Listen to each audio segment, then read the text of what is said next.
Hi guys, ఈరోజు మూడో సోమవారం అని చెప్పేసి మేము వీరభద్రస్వామి దగ్గరికి వెళ్ళినామండి. అల్లాడుపల్లె వీరభద్రస్వామి మాకు దగ్గరలోనే ఉన్నాడు ఆయన. అక్కడికి వెళ్ళినాము. అక్కడికి వెళ్ళి ఉసిరిక చెట్టు కింద పసుపుతో అంతా అలికేసుకొని ఒత్తులు వెలిగించుకుంటాము.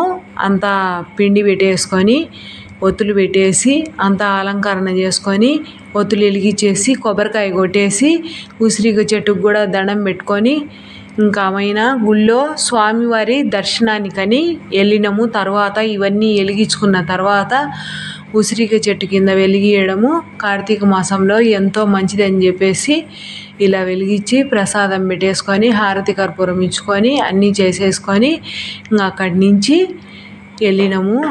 అందరికీ మూడో సోమవారం శుభాకాంక్షలండి. మీరందరూ కూడా ఇలాగే గుళ్ళకు వెళ్ళి ఆయన పూజలు చేసుకోవాలని చేసింటారని అనుకుంటూ ఆయన వీరభద్రస్వామికి ఎదురుగా ఈ నందీశ్వరుడు ఉన్నాడు. అక్కడ కూడా చాలా వెలిగించిండ్రు. నందీశ్వరుని దగ్గర కూడా ఎక్కువగా వెలిగించిండ్రు. అందరూ జనాలు ఫుల్గా ఉనిండు. రష్ బాగునింది. మాకు స్వామివారి దర్శనము గంటకు పైనే పట్టిందండి.